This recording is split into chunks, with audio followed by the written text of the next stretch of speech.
大家好，欢迎收看这期的公子时评。之前我们讲过，北京暴雨导致人员伤亡惨重，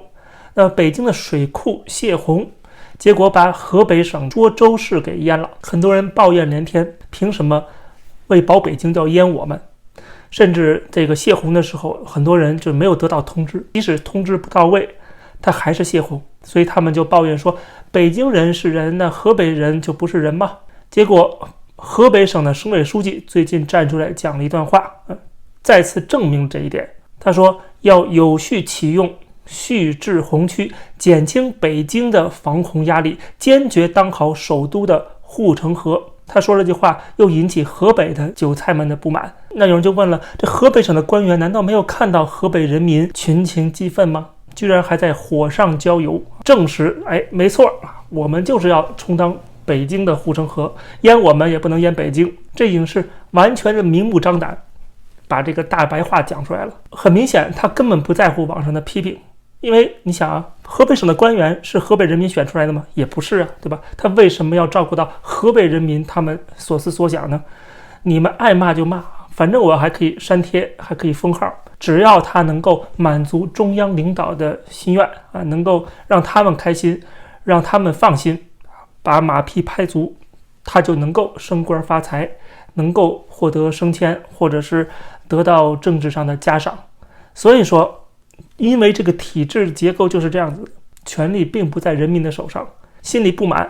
第一你又不能够说出来，大多数人可能是敢怒不敢言，第二就是你们越是敢怒不敢言，那我越是可以有恃无恐了。所以说河北省的官员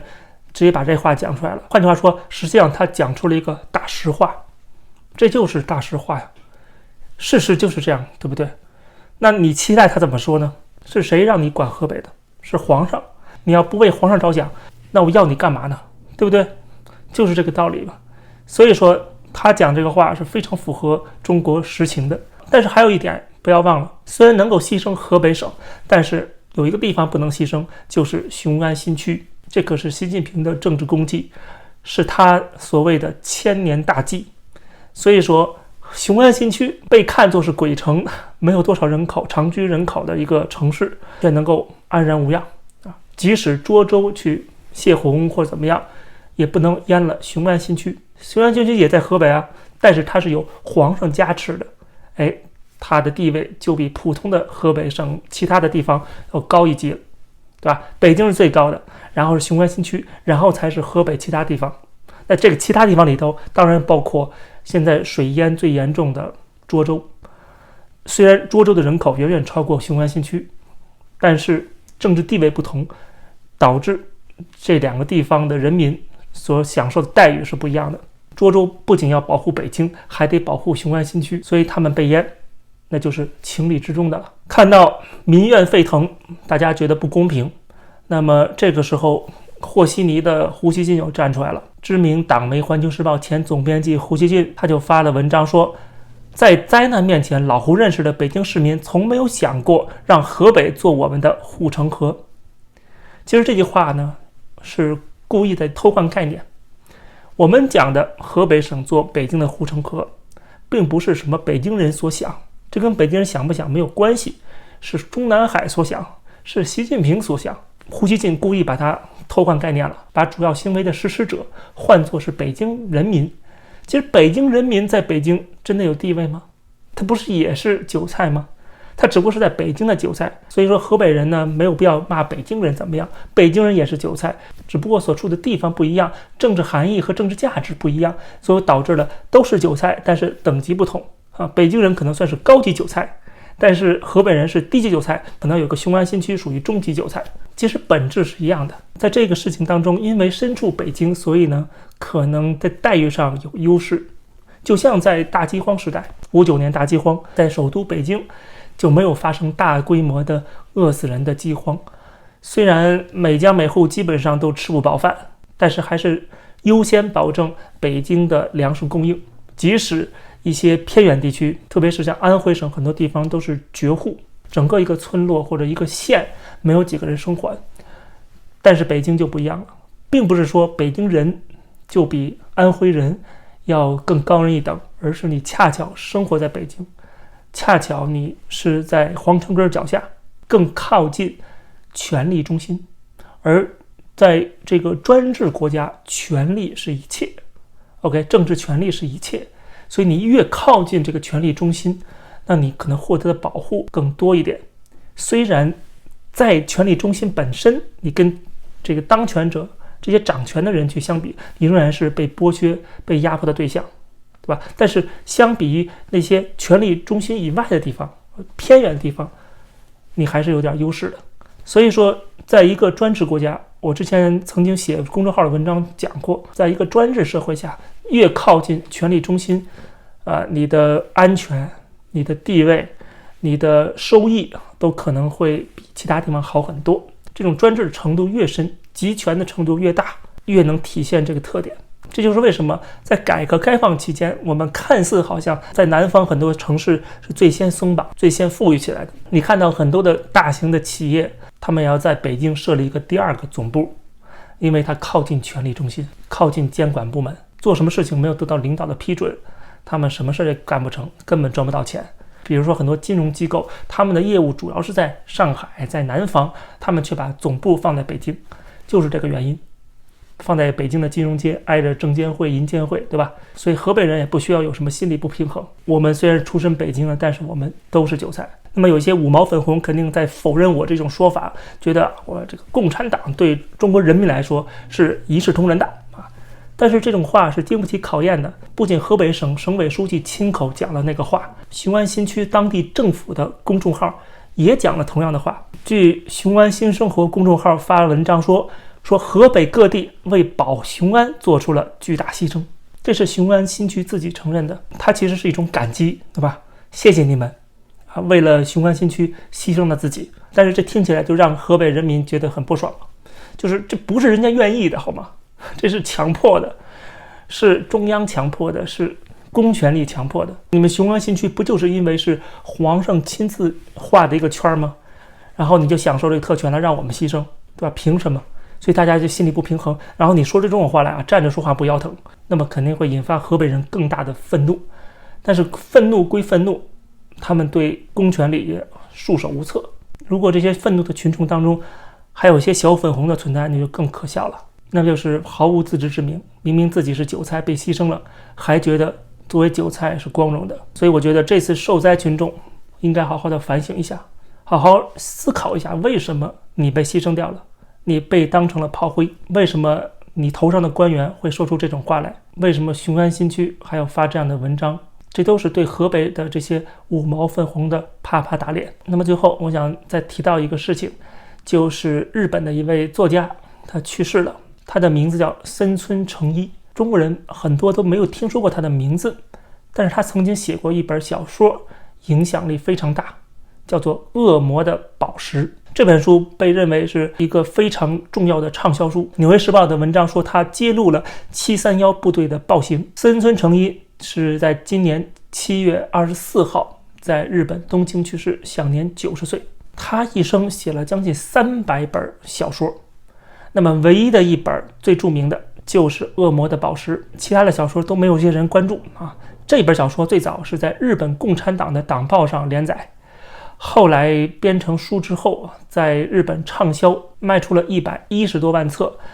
然后又翻译成中文，在中国畅销。在80年代，很多地摊上都出现这本书，这也是中国人对731认识的来源，主要来源之一。但是很遗憾，这本书是一本小说，惊悚、猎奇、虚构类的小说，它只不过是基于日本731部队这个历史上曾经存在过的这样的一个军队，这样的一个基础上，然后创作而成的，所以它改编自真实事件，然后又涉及到731这个神秘的部队，所以就引发很多人的好奇心。结果这本书畅销中日。但是我们必须要强调，第一，这是一本虚构类小说；第二，就是它的出版是在1981年。而这本书出版之前，在全中国从来没有人提及731部队，没有进入大众的视野，中国官方也从来没有讲过731部队。只有这本书出现之后，而且又赶上改革开放，那个时候各种各样的书籍进入中国市场，中国人才知道有731部队的所谓暴行。另外还有香港的影视界就把这本书给移植过来，拍了很多相关的电影，集合了色情、恐怖、惊险各方面的元素。结果中国人的历史认知就是从这么来的就是小说加电影。但是小说加电影却距离历史真相